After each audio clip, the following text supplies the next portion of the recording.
Welcome back, listeners. This is episode 8 of the Waiver Wire. Moving on nicely, James. As always, again, joined by my co-host, James. Hey everyone, welcome back. Today we've got a very special guest. To talk some Detroit Pistons, we've got resident bad boy himself, Mr. Alex Turco. Thanks for having me, boys. Absolutely no worries, mate. So Alex is a huge Detroit Pistons fan. He's a connoisseur, you would say. Connoisseur. Just tell him a bit about yourself, Alex. Die-hard Piston fan. I love what they're doing down there. I love what SVGs bring to the city, and Tom Gores. They've replaced Joe Dumas is finally got rid of the players from his reign, and SVG's got his system up and running down there in Pistons for some quite good results, I would say. Yeah, well, let's just say I don't miss Maurice checks. Hey, don't talk shit about Josh Smith. Yeah, the key, Jay Smooth. He's a fan favourite. He's a favourite of the podcast. He's a friend. Yeah, absolutely. Well, we've brought in our expert here, the bad boy, and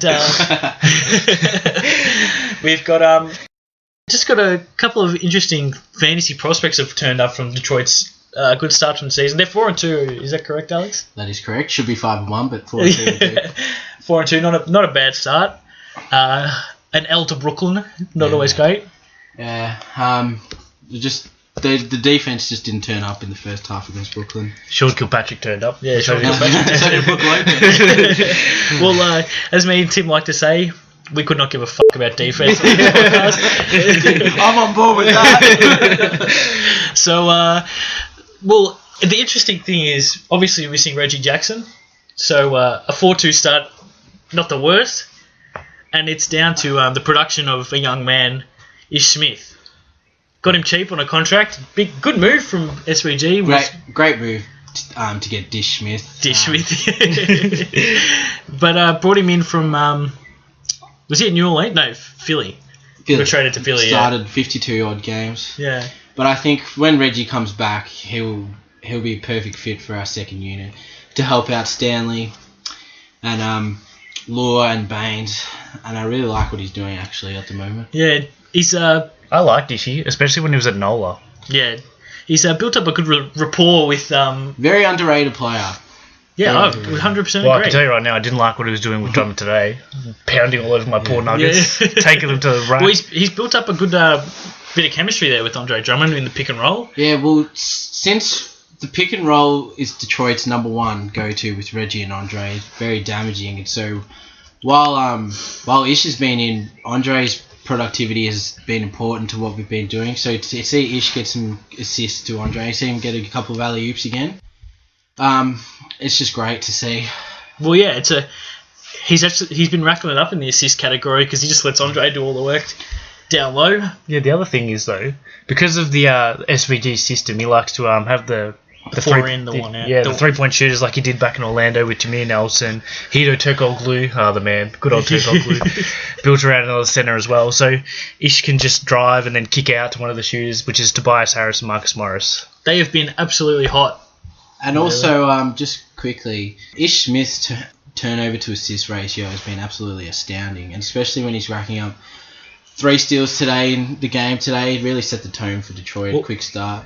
It's the more possessions you can have, the better chance you have of winning the game, right? Exactly right. Well, but yeah, Tobias and Marcus, though, absolutely fantastic start to the year. What are their numbers? What are they averaging at the moment? I saw they combined a game was like 30 points, 15 rebounds or something a game. Yeah, I think it's like 40, man. That was 40.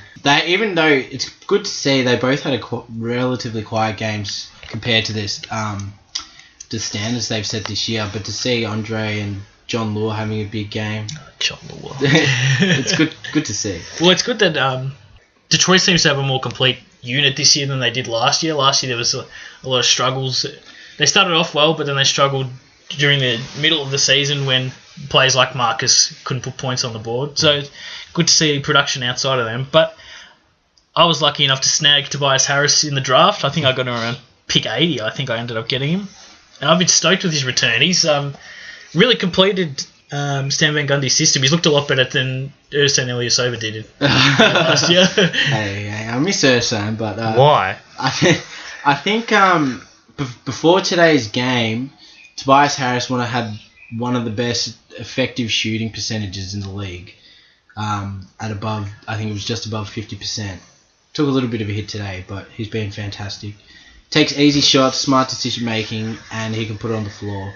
And Marcus, tell you what, he loves to hit a hard shot. Yeah. He tried to do it himself against Brooklyn, but we just needed more passes. We just had too many passes. What a great work by SPG. Taking two underperforming guys. Marcus Morris was in the shadow of his brother at Phoenix. Yeah. He took one guy who what did you give for him? For Marcus Morris. We got we gave it was Adonis Thomas. Who? We got Marcus a second round. No, we gave a second round pick. We got Marcus Morris and Reggie Bullock. What a trade. Absolutely What an absolute trade. And look at Marcus Morris now. And then Tobias Harris as well. That was a steal, actually. Underperforming at Orlando. They'd had enough of him. SVG was like, come here, son. Come under my wing. Yeah. You can stand on the wing and just score 3 points. People were shocked when the Pistons pulled a trade for him just before the deadline last year, but just off that big contract with Orlando. But it's turned out to be a masterstroke from SVG. Absolutely, it has, James. You look at him on that. What is it on the picture of him on the BMX bike? Cooking up a storm. Yeah, cooking up a storm over there in Detroit. Well, just moving back towards Reggie Jackson and Ish Smith. So, just first of all, when's Reggie expected back?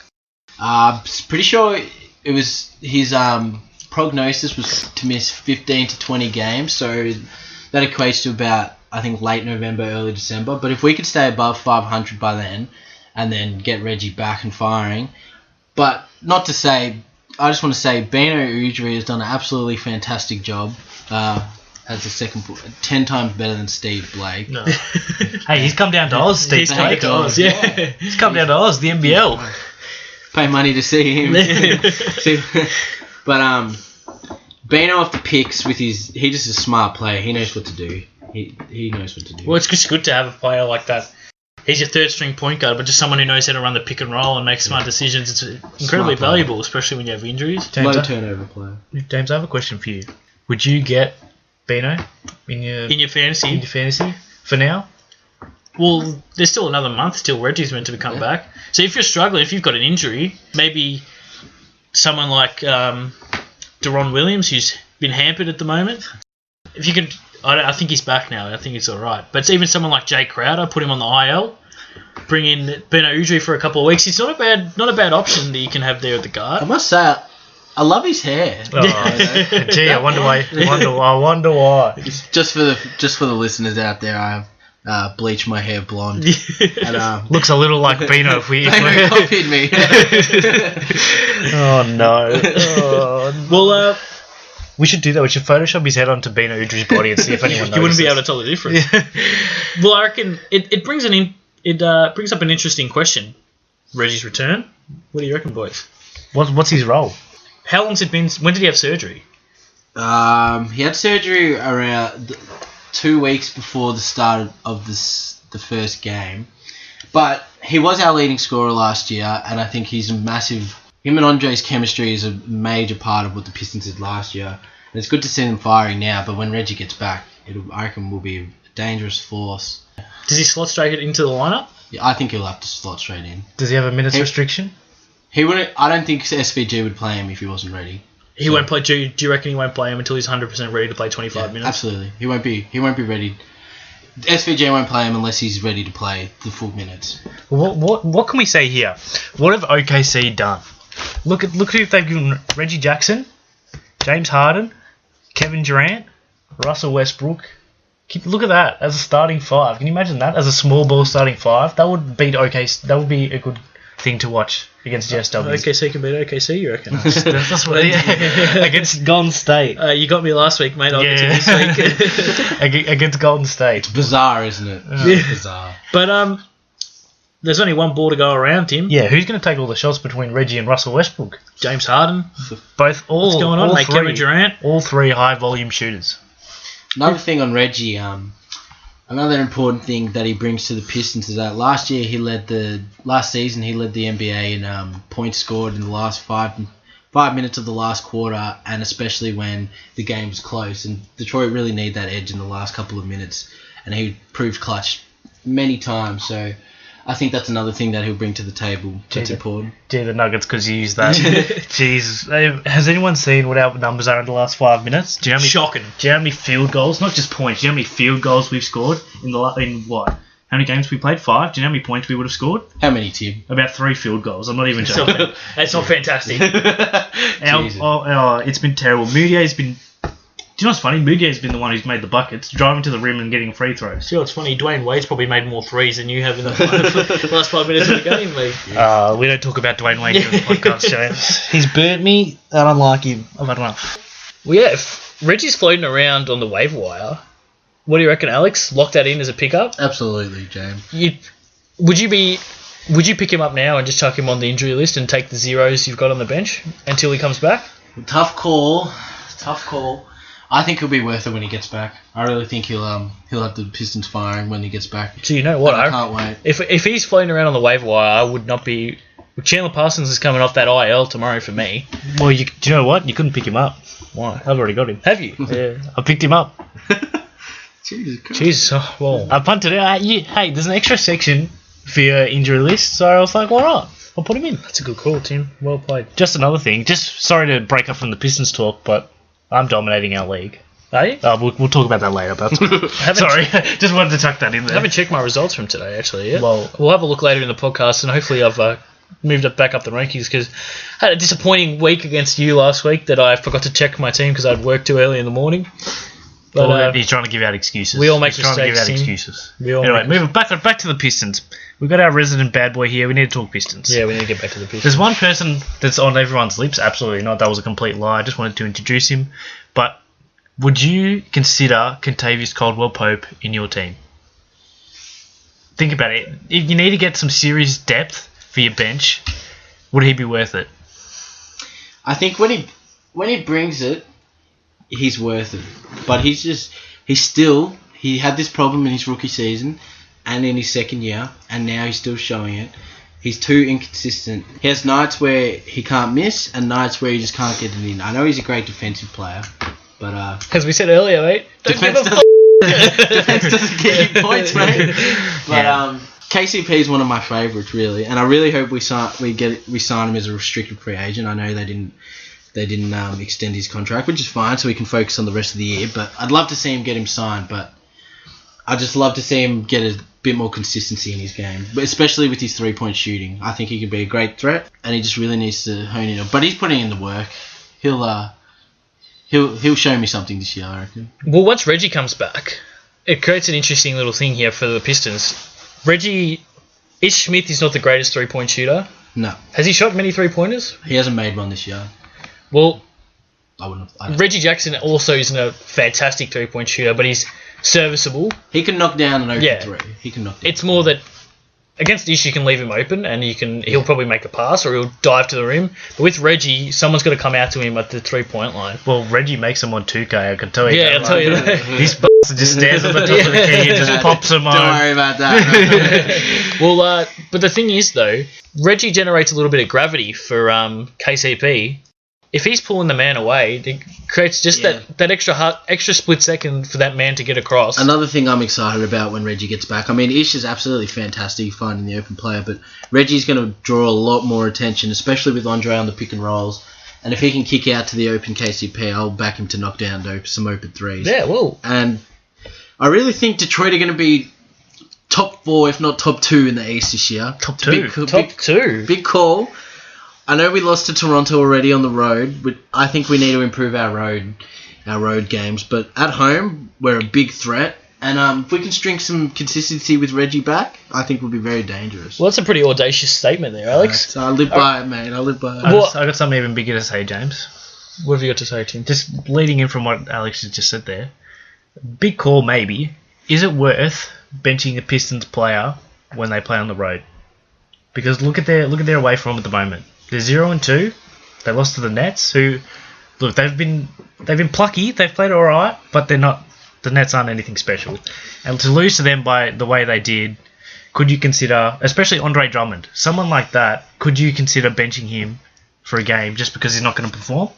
I think with Andre, he shows a lot of times. He did it last year a lot. and he did it. He's done it against Brooklyn this year. Sometimes he just doesn't show. It looks like he just doesn't want to be there.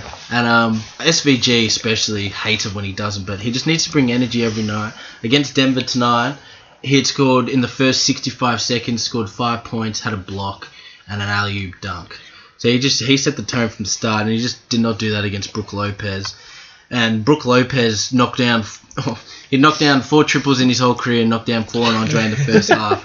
And Andre didn't, as much as it probably annoyed me more than SVG, but Andre didn't play second in the last quarter, and that's a reason why we lost. So I think Andre needs to bring his game every single night, and that'll help us on the road. But that's another thing about Stan Van Gundy. You have to think about the coach. When you think about fantasy, the thing that differs between the low fantasy players and the top, if you want to be up that top, you need to think about the coach. Teams like Detroit, you probably won't. You're a good side, but you probably won't be blowing teams out every night, which means Andre should play a majority of the minutes, right? But someone like Stan Van Gundy and someone who's in the situation of Andre, in a close game, he might not actually be playing down the stretch because of his free throws. Stan has shown before he's willing to pull him out because you got a serviceable replacement in Aaron Baines, the Aussie, John Lua, even Boban. SVG, when Andre got pulled for the last quarter, he went with the 5 shooting players in the lineup with John Lua playing center. And I thought John Lua can play. He's very good. He showed today he can knock down a 3, put it on the floor. He can dunk. He can get points in transition. Playing him I think that's a good lineup. Playing him at center, but Andre's the best, and we need him finishing games. But I think Marcus Morris and KCP both ranked top 5 in minutes last year. So they'd be good. They're good for your fantasy, but I think Detroit need to start blowing away. Our average win margin at home in the first 4 games is 17, and we've kept all 4 opponents to under 90 points. So I think that's a really promising start. Well, interesting you talk about Johnny Lua, because we got asked today. So people have been messaging the waiver wire asking for advice on their fantasy teams, which the DMs have been hot, Tim. The DMs have been on fire. Not only have the DMs been hot, so have the mentions, James. But anyway, we enjoy it. We like getting as hot as James Harden. Whatever. So Tyler Durden, at Knee Jerk King, messaged us and said he asked if he should keep Capella or if he should drop him for the likes of John Lua, or Cody Zeller. What do you say to that, Alex? Would you take John Lua over Capella, or was Lua a one night? Was that a one night special thing? Well, the thing with that is Clint Capella's getting minutes every night starting. John Lua is coming off the bench, and today, when Tobias and Marcus aren't firing, John Lua's shown he can bail them out really, and he put up a good game. Although Denver didn't really have the best defensive night. That was absolutely shocking. So I don't know if John can prove he can do it against the teams like we got the Clippers in 2 days. Oh, that's gonna be a fun game away as well. So if he can show he can do it against the good teams, I think you'd absolutely have to get him in over Clint Capella. What do you say? Who, by the way, is not better than Andre Drummond, James. I just want to put that out. Well, Nikola Jokic is better than all 3. So. Well, you know what? John Lua is probably not a bad option. Mike D'Antoni showed he hasn't been playing Clint a long amount of times. He's shown a preference to play Nene, especially down the stretch. Nene is more of a offensive center than Capella, who's more the defensive type. But Capella, and the difference between Capella and Nene is that Capella is able to run the pick and roll. He just sets that hard pick and he runs straight to the rim, and he knows Harden will be tossing up that alley-oop ready for him. That's how he scores all his points. He doesn't have much offensive production outside of that. Very true. So I probably wouldn't be picking John Lua over him at the moment. Neither would I. But if it comes to a point where maybe Tobias is injured or Marcus Morris, and there's a way that John slots into maybe a 6-man sort of role, then I'd probably be willing to get him over Capella. I think if John's going to keep putting up 15 a night, I think he'll be playing a lot more minutes. Plus, SVG likes to have John with Marcus or Tobias at the same time. So, with 2 of them on the floor at all times. So, I think if John can play with that much offensive productivity, he'll be seeing a lot more minutes. So, that's something to think about. But he needs to show he can do it against the top teams, like the Clippers on Tuesday. A little bit of shade there. Denver's not a top team, Tim. So. That's what I tweeted today. If anyone saw my tweet today, I said, maybe this will wake the Nuggets up. You're not as good as you thought you were. Jamal Murray, get a grip, son. Pull your finger out. Well, none of us thought they were that good anyway. Just piss off, James. Just piss. Anyway, out of 3. So there's 3 here. There can be no hung parliament, as they say. Right now, Capella or John Lua? Alex? Just yes, Capella or John Lua? Well, I gotta not be biased here, but I'll probably have to go Capella at the moment. James? Capella. Yeah. Me too, Capella. That There you makes go. it unanimous. For now. There you go, Tyler. As much as it pains me to say. 3-0, because I thought you guys were going to say Johnny Lure, and I just told him to keep Capella. Don't sleep on Johnny, though. Don't sleep on Johnny. He's an injury option. There's someone you might think about picking up on the waiver wire. If you're in a deep league. Well, I think Johnny's probably been picked up in a lot of leagues. I know I picked him up in one of our other leagues. Probably stay away from him in the 12-man leagues, I think. No, the 12-man leagues is where you need to get him, because that's where you need the extra depth. That's why I was considering Contavious as well. Who plays 10-man leagues? Ha! Yeah. 10-man leagues are for losers, I think. Well, I've got a little...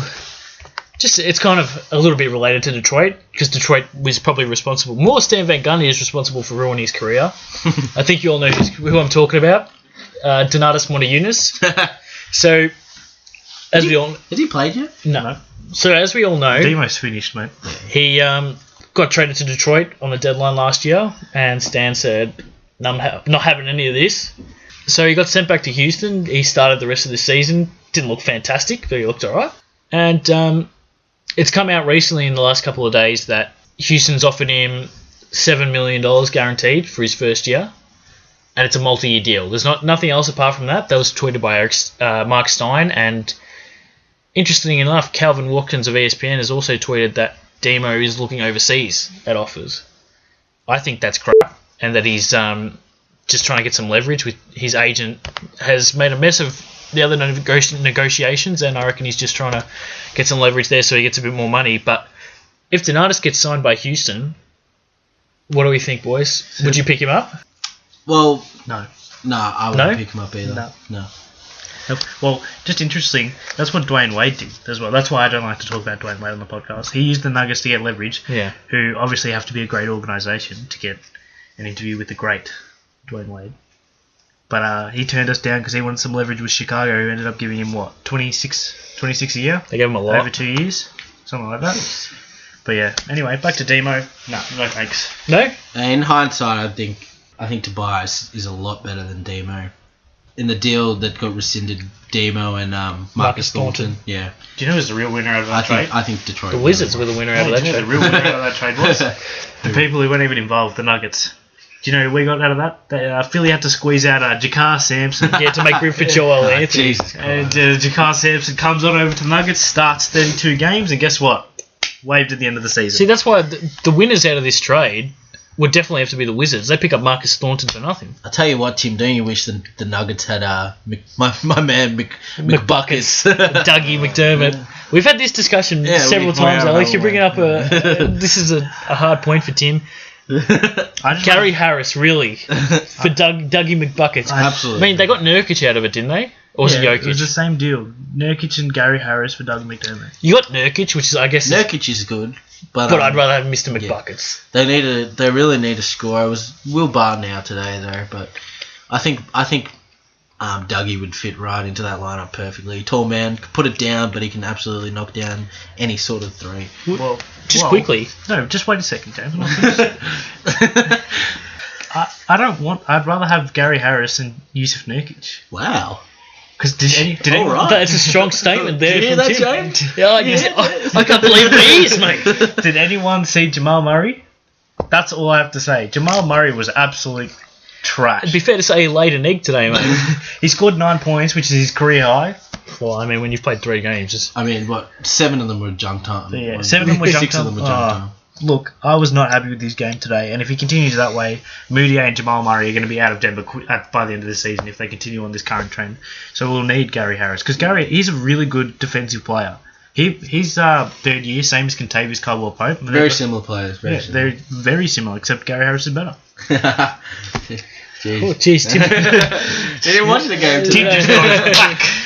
Well, I'd like to just bring up... It's a bit of a hard topic for me. We've all watched a lot of the Rockets over the last 2 or 3 years. Unfortunately. Yeah. And we share a league pass, so... A lot of James Harden. yeah, so Dwight Howard. Hey, name another player in Houston apart from James Harden. Couldn't tell you. Marcus Thornton? Nah. A larger one? No? I'll tell you what, though. You guys really messed up letting Tarek Black go. Tarek Black reinvigorated himself down in LA. No, but seriously, Dwight Howard, I picked him up in one of my leagues. It's looking a pretty inspired pick. He made a mess of the Rockets today. Just quickly. What were his stats? Over 20 points and I think about 14 rebounds. Just quickly, he was our must-have daily fantasy player of the day. Just thanks for that, guys. You're welcome. That's a little bit of cash in the pocket. And it should be a given that James Harden's in your team by now. You're an idiot if you don't have him. But MVP possibility, James? What do you mean possibility? You Give him the trophy. Mate, I've got money on him. The trophy, he should have the trophy already, the mate. money maker. Me and James... Call me Thon, mate. Me and James had this discussion at the start of the season who we thought would be MVP. I said Westbrook, James said Harden, but he's convinced me now. I'm even going to go back in hard on the tab. I'm going to put money on him. $9, that's a steal. Don't sleep on my boy Kyrie. Kyrie? Alright? No, LBJ's too good, mate. I don't the know. king. Kyrie's doing some good stuff down there. We're all a fan of the land. king. We're all a fan of the king. None of us like the land, but no, not a fan of the king. We got to give him credit. I just like the king. Yeah, I've got to give some props to the king. LeBron James! Yeah. Mama, there goes that man. He's a superstar, LeBron. But I just want to gauge. Did you guys think Dwight would be this good this year? I honestly thought he was going to drop right off. Thought he was finished? Yeah. No, I could tell from when he was in Houston, it was more the fact that Harden was pushing him out of the offense that had a big impact, and he was pissed off about being the guy just to get there to get rebounds. And I think his morale was down because the front office wanted Capella playing over him. Recent reports came out about that just ahead of this game. But I feel like his back surgery is behind him now. I think he really fits into the Hawks. A great passing team. Really get it down low a lot to him. Give him a lot of points. And he's a beast. And he showed. I know you saw it, James. Did you see his block on KJ? It was a foul. It was a foul. It was a block. It was a foul. No, it was a foul. 2-1, mate. You could just see it in his eyes and the way you could see he likes it there. He wanted to make a good point to Houston that what they're missing out on, and I really think he'll have a good season. No, I think we didn't make a mistake getting rid of Dwight because he didn't want to be here anymore. That's true. But it's sad to see him go because he'll prosper there. I think he's on a 3-year deal, maybe. Yeah, 3-year deal. They'll get a good 3 years out of him, Atlanta. Alex is right there because they don't have a James Harden on their team. They have a lot of play like a Kyle Korver. Like Kyle Korver is their recognised shooter. He's 40 years old, mate. He's their recognised shooter, but he doesn't always take a lot of shots. He's just a laser three-point shooter. They've been shutting him down a lot lately too. And when they shut him down, they've got to make that extra pass because they got to put Bazemore on the 3-point line. Yeah, look, Dwight's looking really good there. Atlanta's looking a really good team. Atlanta is looking really good, aren't they? There's a lot of good teams in the East. Do you know what Atlanta is? Atlanta is the same as Detroit. The same sort of thing now, except they got Paul Millsap. They've got a good culture down there. Mike's doing a really good job. Budenholzer, yeah. He's doing a really good job down there. No, another one from the Popovich coaching tree. Yeah, doing good things. They come from everywhere. Yeah. Anyway, I'm talking about another big man, Andre Drummond. My man. Your man. Got him in the back of my jersey. So all 4 of them. I've got him. I've got him in my league. Is it worthwhile having Andre as your big man? Can you make a trade for him? Is it worth making a trade for him at this point? Today, interestingly enough, every time he popped a free throw, I almost killed myself. Yeah. Because he's looking good. I've got to say that the virtual reality training he looks a lot. Wait, he did virtual reality training? Yeah, he did. Oh.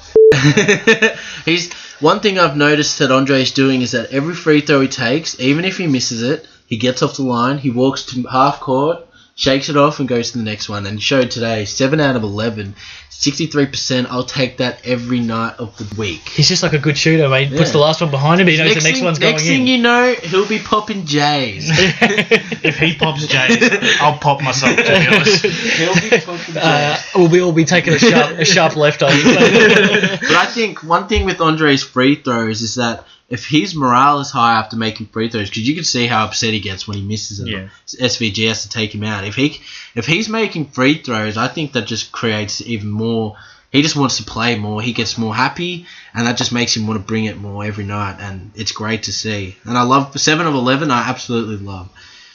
I think he's shooting around.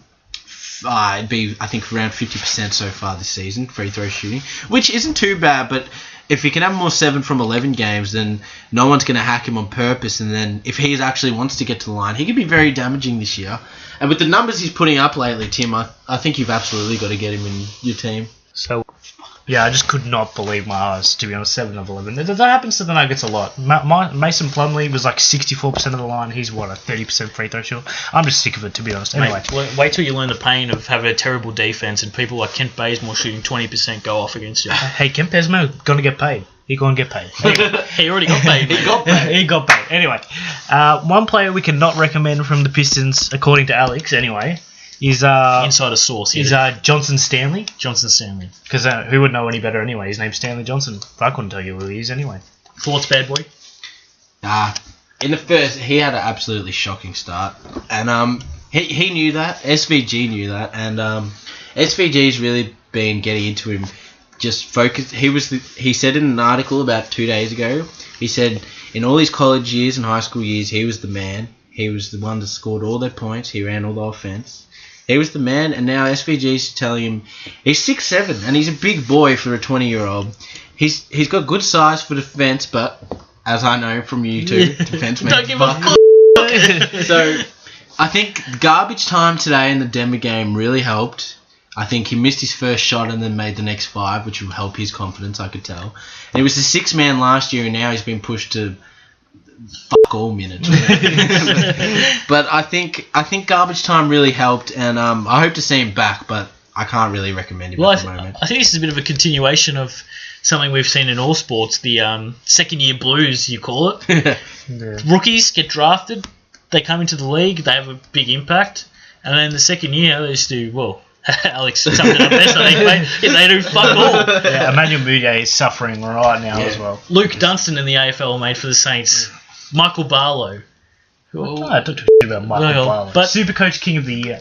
But it seems to be a thing that rookies come into the league, they have a good first year, and then the second year they struggle a little bit. Justice Winslow doesn't look like slowing down, though.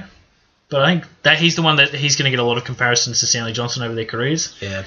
Drafted, I think, a pick away 9 from and each other. 9 and 10, yeah. Or 8 and 9, even. But I don't mind. Stanley, I think a lot of people compare Stanley Johnson to Jimmy Butler. Jimmy Butler averaged about, I think, 2 points in his first year and 6 in his next year, but he was a real good defensive player. And if Stanley Johnson turned out to be anything like Jimmy Butler, I'd be, even though if it's a late bloomer, I'd be absolutely stoked. So I think Detroit need to stay persistent with him, and I really think he'll show results. But for now, I'm probably not going to have him in my team. Yeah, stay away from him. But that brings us to the end, I think, James. Yeah, I think it does. I think there's no more bad boy Piston stuff for us to talk about. Yeah, So we just have one final question for you that we forgot, unfortunately, to ask Adam Joseph. We talked about it in our first episode about having our bet. Who would we rather have, Gallinari or Ariza? So Alex, you're first up here. Who would you rather have? You're starting a team, mate. You need Trevor Ariza, lockdown defensive specialist, 3-point archer. What, 3-point archer, Danilo Gallinari? Good passer. Jeez, boys, or you can have the big wog, Danilo Yeah, you put me on the spot here, boys, but I'm probably gonna have to say Danilo. Yeah, absolutely, mate. 1 zip. Look at that, James. 1 zip. Just because beautiful stroke, effortless, and he didn't really find it today though. He didn't really find it, but Detroit played pretty good. So, I love Trev. Why? Give him a break, mate. He's a good defender. Do you know how much shit I talk about? good's chemistry? He's better at Washington though, and he's probably better at the Lakers too. Jesus Christ! But I'll have Danilo. Well, yes. I just have one argument for you guys. Jimmy.